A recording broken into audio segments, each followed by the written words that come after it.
lots of chord changes and tunings in this film and this life story. Why now and why this team?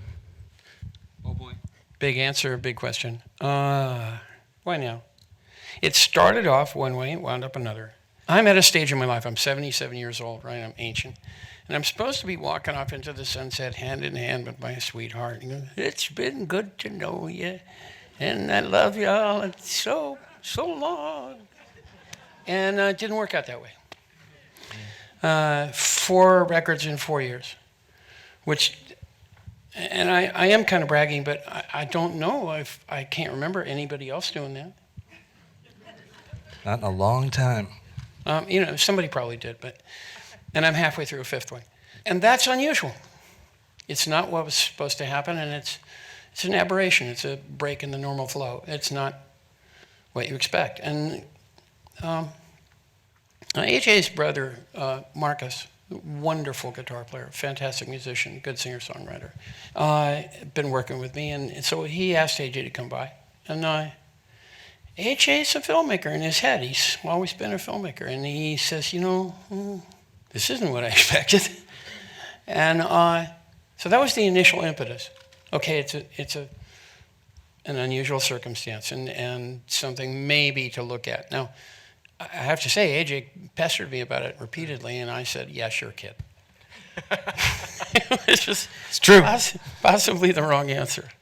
Over to you, Alphonse. Well, so AJ, what are the milestones? So tell us kind of the timeline, how long, and what all did you do to convince him? Well, Crosby was 69 years old, and you're 77. You're going to be 78 in August 13th, correct? 103. And what Cross says is true. I had a chance to go into this recording session, and what I saw and what I heard totally defied all of my expectations. And the music was fresh, and I was just totally floored by what I saw. And so I said, someone should shoot footage of this. And the minute that he allowed me to shoot footage and come into his sanctum, into the recording studio, that minute I was like, wow, this is pretty cool. Because, and I asked Crosby a couple of questions on camera, and he can tell a damn good story. Mm-hmm. So for a couple of years, I was begging and borrowing money to shoot this footage because I felt like everything he was doing was so worth shooting, and I couldn't afford not to shoot it, but I also couldn't afford to shoot it. So a couple of times I paid for film crew instead of my rent, and I almost lost my apartment a couple of times. It was kind of fun. Classic film problem. And but then I got to a point where I had amassed enough footage, and I needed to go and seek other financing. Mm-hmm. And I had a number of bizarre Hollywood meetings with some agencies that are like, well, he's a has-been. I'm like, not quite, you guys. And then another agency said, we'll finance it, but we would love to see you incorporate one of our hip-hop artists that we represent. And I'm like, that's not going to happen. Crosby's not going to go for that. So I kind of got to a point where I was like, maybe this movie isn't made. And Jill Mazursky, she produced a great movie called Keep On Keeping On. I was so inspired by that. Really great movie. And I saw that, and she and I met a couple of times, and I went to her office. And I kind of was just basically about ready to tell Jill, like, I'm going to move on. I'm just going to take this footage and put it in storage. And in the hallway at her office, I saw the movie music oracle himself, Mr. Cameron Crowe. And I was like, lightning struck my brain. That's it! Why didn't I think about this earlier? And so Jill advocated on my behalf, and Cameron graciously agreed to meet with me the next day. And I remember him tapping on his yellow steno pad, and he's like, this is really cool, I'm into this. And I'll give it to Cameron. We were working on a movie in our hit TV series Roadies. I liked it. So I was kind of like, I did too. One smoking season. But anyway, I talked to AJ, and Cross was around, and I just immediately put a fan hat on because he's one of the great storytellers, as AJ said, and interviews that I had ever encountered, and I love spending time around him. So I was kind of the guy who said, look, I can't do this. You got to do it, though. And I think I just kind of shotgunned a lot of fan stuff at the time, which is like, don't get a lot of talking heads. Keep the camera on Cross. Mic him really warmly. Yep. Have his eye line close to the camera. Make it like there's no middleman. He's talking to you, a longtime friend that maybe he even cares about. And he's going to tell you everything. And like, just do it like that. In fact, let me do your first interview. Just take the first interview. Yeah, and that's when the tentacles crept up from the floor and wrapped themselves around. Exactly. The minute these guys started talking, and it's true that we were on the same wavelength, and the minute that we sat down for this first interview, it was at Groove Masters in Santa Monica at Jackson Brown's studio, and the minute these two started talking, I was like, uh-oh, we're in for a wild ride. Right. And I said to the camera crew, I was like, get more film, get more data cards right now, because we've got to give him a chance to answer. Sorry. Don't mind me.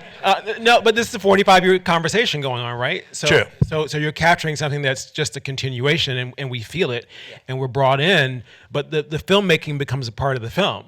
Can you talk about sort of the structure of what we see on the screen and so all the hours you capture, but what was the editing process? What was the story construction process that we get to be a part of? I'll just kick this off. AJ had a wonderful idea, which is that the story takes place in the course of Cros's tour. And he's very good about, let's establish stakes. So he said, it's tough when Cross leaves home. Mm-hmm. People wonder what's going to happen. When's he going to come back? Maybe even is he going to come back? And this is what AJ was saying. And so that structure was established pretty early on. And then we just started spinning off into various directions. And he was so cooperative, even reluctantly a few times, like Laurel Canyon. Yeah, there's no cinematic value here whatsoever. Son of an Academy Award-winning cinematographer, right there. Yeah.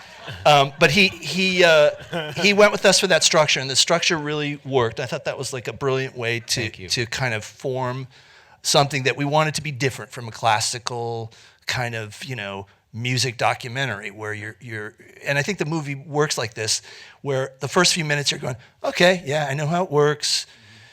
Pain, redemption. Wait a minute, this guy's a little more honest than I'm used to people in a documentary like this. Wait a minute, now the bath has gotten warmer and warmer, and suddenly you're in a hot jacuzzi of honesty.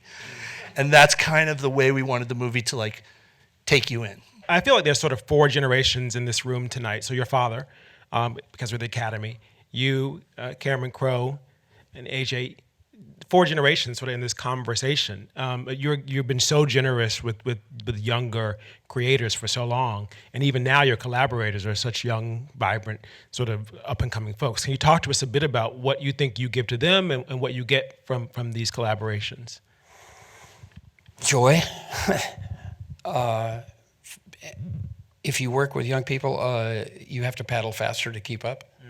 It's a good thing. It stretches me, pushes me, which is exactly right. The one thing you don't want to do is lay back and relax.